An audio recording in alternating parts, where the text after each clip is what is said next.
నిజమైన కరణ్ సింగ్ని విహారీ లక్ష్మి ఇద్దరు కూడా రౌడీల నుండి కాపాడతారు. ఇక ఆ తర్వాత లక్ష్మి విహారీతో, విహారీ గారు నేను ఇక్కడ ఉన్నానన్న విషయం మీకెలా తెలిసిందని చెప్పి అంటూ ఉంటే అప్పుడు విహారీ, నేను అంబిక అత్తయ్యకి గాజులు తీసుకుందామని చెప్పి ఇటువైపుగా వచ్చాను లక్ష్మి. మన కార్ ఇక్కడ కనిపించింది. దాంతో కార్ చూసి నేను లోపలికి వచ్చేసరికి రౌడీలు నీ మీద అటాక్ చేయబోయారు అని చెప్పి విహారీ అంటూ ఉంటాడు. సమయానికి నేను వచ్చాను కాబట్టి సరిపోయింది.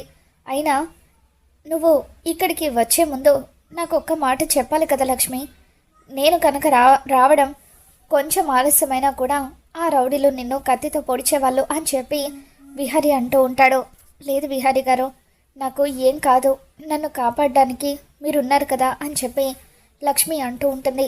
సరే సరే, త్వరగా మనం మండపం దగ్గరికి వెళ్ళాలి పద అని చెప్పి కరణ్ సింగ్ గారు మీరు కూడా రండి అంటూ విహారీ లక్ష్మిని కరణ్ సింగ్ని వెంట పెట్టుకొని మండపం దగ్గరికి వస్తూ ఉంటాడు.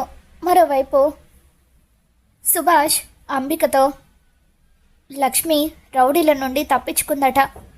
లక్ష్మికి నిజం తెలిసిపోయింది. తను ఇక్కడికి వచ్చేలోపే మన పెళ్లి జరిగిపోవాలి అని అంబికతో అంటూ ఉంటాడు. ఇక దాంతో అంబిక, పంతులు గారు త్వరగా తాళి కట్టించండి, మంత్రాలు చదవండి అని చెప్పి అంటూ ఉంటుంది.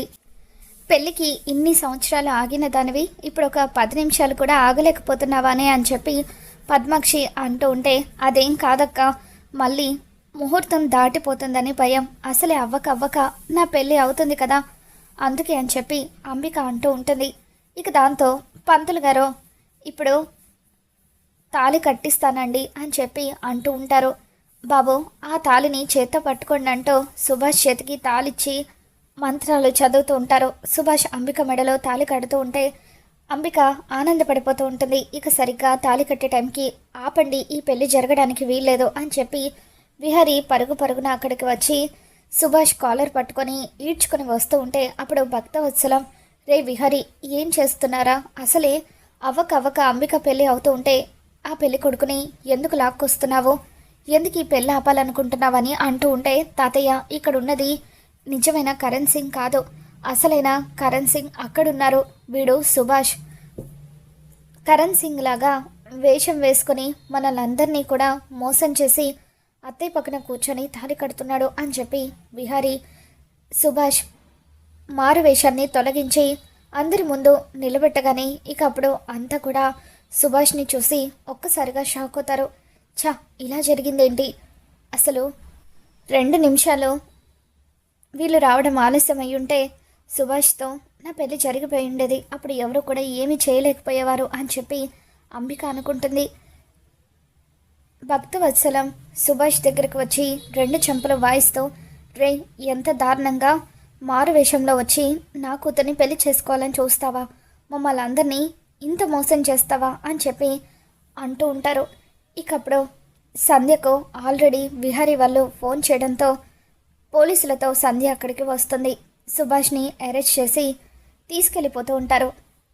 అంబిక గారికి కూడా ఇతను సుభాష్ అన్న విషయం తెలుసు, ఇద్దరూ కలిసే నాటకం ఆడారు అని చెప్పి మా ఎంక్వైరీలో తేలిందని సంధ్య అనగానే ఇకప్పుడు అంబిక ఎంతగానో ఎమోషనల్ అవుతూ, నన్ను క్షమించండి నాన్న, సుభాష్ అంటే నాకు ఇష్టం, అందుకే తనను పెళ్లి చేసుకోవాలని చెప్పి నేను ఇలా ప్లాన్ చేశాను. అతను గతంలో చేసిన తప్పుల వల్ల ఎక్కడ సుభాష్ని పెళ్లి చేసుకుంటానంటే మీరు ఒప్పుకోరేమో అన్న భయంతోనే ఇలా చేశానని చెప్పి అంబిక అంటూ ఉంటుంది. ఇక దాంతో భక్తవత్సలం నువ్వు చేసింది చాలా తప్పు అని చెప్పి అంబికని మందలిస్తూ ఉంటారు. అసలు నువ్వు చేసిన తప్పుకి ఇంట్లో నుండి నిన్ను వెళ్ళగొట్టాలి, కానీ నువ్వు తప్పు తెలుసుకొని నన్ను క్షమాపణ అడుగుతున్నావు కాబట్టి నిన్ను క్షమిస్తానని చెప్పి భక్తవత్సలం అంటూ ఉంటారు. ఇకప్పుడు విహారీ, నన్ను క్షమించత్తయ్య, ఈ పెళ్ళిని ఆపడం తప్పే, కానీ అటువంటి క్రిమినల్తో నీ పెళ్ళి జరుగుతూ ఉంటే ఎక్కడ నీ జీవితం నాశనం అవుతుందోనని నేను ఈ పెళ్ళిని ఆపాల్సి వచ్చింది అని చెప్పి విహారీ అంటూ ఉంటాడు. ఇప్పటికైనా ఆ సుభాష్ని మర్చిపోతయ్యా, వాడు నీకు కరెక్ట్ కాదు, నీకొక మంచి సంబంధం చూసి పెళ్లి చేసే బాధ్యత నాది అని చెప్పి విహారీ అంబికని ఓదారుస్తూ ఉంటాడు. ఇకప్పుడు అంబిక, సరే విహారీ, నా తలరాత ఎలా రాసిపెట్టి ఉంటే అలా జరుగుతుందని చెప్పి ఏడుస్తూ లోపలికి వెళ్ళిపోయి ఇదంతా జరగడానికి కారణం ఆ లక్ష్మి. వస్తే లక్ష్మి, నన్ను సుభాష్ని విడదీసి సుభాష్ని జైలుకి పంపించావు. ఎట్టి పరిస్థితుల్లోనూ నిన్ను వదిలిపెట్టనే అని చెప్పి కోపంతో రగిలిపోతూ ఉంటుంది. మరోవైపు అంబిక పెళ్ళి ఆగిపోవడంతో ఇంట్లో అందరూ కూడా చాలా బాధగా ఉంటారు. తాతయ్య, మీరేం కంగారు పడకండి, అత్తయ్యకి మంచి సంబంధం నేను తీసుకొస్తాను అని చెప్పి విహారీ ధైర్యం చెప్తూ ఉంటాడు. ఇక ఆ తర్వాత ఒంటరిగా ఆలోచిస్తున్న లక్ష్మి దగ్గరికి విహారీ వస్తాడు. లక్ష్మి, ఈరోజు నువ్వు ఎంతో ధైర్యం చేసి ఆ కరణ్ సింగ్ని కాపాడి తీసుకొచ్చి ఉండకపోతే ఆ దుర్మార్గుడితో అత్తయ్య పెళ్లి జరిగిపోయేది.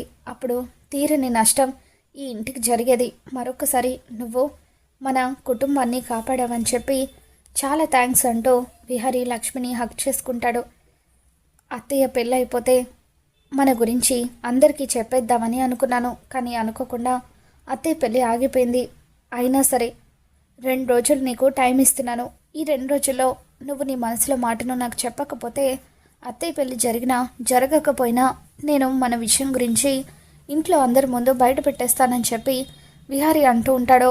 మరోవైపు యమున ఫోన్ రిపేర్ అయిపోవడంతో అప్పుడు అతను సహస్రకి ఫోన్ చేస్తూ ఉంటాడు. సహస్ర ఫోన్ ఛార్జింగ్ పెట్టి ఉంటుంది. అప్పుడు చాలాసార్లు ఫోన్ రింగ్ అవుతూ ఉండడంతో విహారీ ఫోన్ లిఫ్ట్ చేస్తాడు. మేడం, మీ హస్బెండ్ ఒక ఫోన్ని రిపేర్కి ఇచ్చారు కదా, ఆయనకు తెలియకుండా ఆ డేటాని మీకు ఇవ్వమని చెప్పారు కదా. ఫోన్ రిపేర్ అయిపోయింది మేడం, వచ్చి డేటాని కలెక్ట్ చేసుకోండి, అందులో ఉన్న డేటా అంతా కూడా అలాగే ఉంది అని చెప్పి ఆ ఫోన్ రిపేర్ షాప్ అతను సహస్ర అనుకొని విహారీకి మొత్తం కూడా చెప్పేస్తాడు. సైలెంట్గా విహారీ ఫోన్ కట్ చేసి, అంటే సహస్రకు అందులో ఉన్న డేటా గురించి తెలిసిపోయి ఆ డేటాని నాశనం చేయాలని ప్రయత్నిస్తుంది అన్నమాట. ఎట్టి పరిస్థితుల్లోనే అలా జరగకూడదు. సహస్ర కడుపులో ఉన్న బిడ్డకు నాకు సంబంధం లేదని ఇంట్లో అందరి ముందు నిరూపించాలి. ఆ తర్వాత తన కుట్ర అంతా కూడా బయటపెట్టి లక్ష్మి నా భార్య అన్న నిజం అందరికీ చెప్పేయాలి అని విహారీ పరుగున రిపేర్ షాప్కి వెళ్తాడు. ఇక అక్కడికి వెళ్ళిన తర్వాత, రే, ఫోన్ రిపేర్ అయిపోయిందని నా భార్యకు ఫోన్ చేసి చెప్పావు కదా అని అంటూ ఉంటే అప్పుడు ఆ రిపేర్ షాప్ అతను కంగారు పడిపోతూ ఉంటాడు. మర్యాదగా ఫోన్ ఇస్తావా లేదా అని విహారీ అంటూ ఉంటే ఇక అతను ఫోన్ని విహారీ చేతిలో పెట్టేస్తాడు. యమున ఫోన్లో ఉన్న ఆ వీడియోని చూసి విహారీ ఎంతగానో ఆనందపడిపోతూ ఇంటికి తిరిగి వస్తాడు. అత్తయ్య, అమ్మ, తాతయ్య అని చెప్పి విహారీ అందరినీ కూడా పిలుస్తాడు. అందరూ కిందకి వస్తారు. ఏమైందిరా, ఎందుకు అందరినీ అలా పిలుస్తున్నావు అని చెప్పి యమున అంటూ ఉంటే అప్పుడు మీ అందరికీ ఒక నిజం చెప్పాలి. సహస్ర కడుపులో ఉన్న బిడ్డకు నాకు ఎటువంటి సంబంధం లేదు. అసలు మా ఇద్దరి మధ్య ఏమీ జరగలేదు. కావాలంటే ఈ వీడియో చూడండి అని చెప్పి విహారీ ఆ వీడియోని అందరికీ చూపిస్తాడు. ఇక దాంతో సహస్ర భయంతో వణికిపోతూ ఉంటుంది. అమ్మ సహస్ర, ఏంటిది? విహారీకి నీకు మధ్య ఏం జరగకపోయినా ఆ రోజు మీ శోభనం అయిపోయినట్టుగా అందరినీ నమ్మించావు. కొద్ది రోజుల తర్వాత నువ్వు కడుపుతో ఉన్నావని అందరికీ చెప్పావు.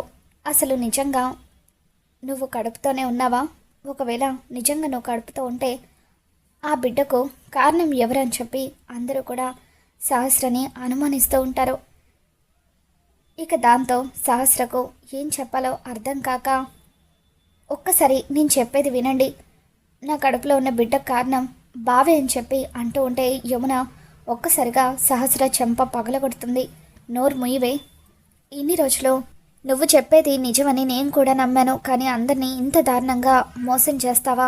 ఎవరి వల్ల ప్రెగ్నెంట్ అయ్యి ఆ నిందను నా కొడుకు మీద వేస్తావా అని చెప్పి యమున సహస్ర 2 చెంపలు కూడా వాయిస్తూ ఉంటుంది. ఇంతలో లక్ష్మికి బాగా కళ్ళు తిరుగుతూ ఉంటాయి. లక్ష్మి కళ్ళు తిరిగి పడిపోవడంతో విహారీ డాక్టర్కి ఫోన్ చేస్తాడు. ఇంటికి వచ్చిన డాక్టర్ లక్ష్మిని చెక్ చేయడంతో లక్ష్మి ప్రెగ్నెంట్ అన్న విషయం బయటపడుతుంది.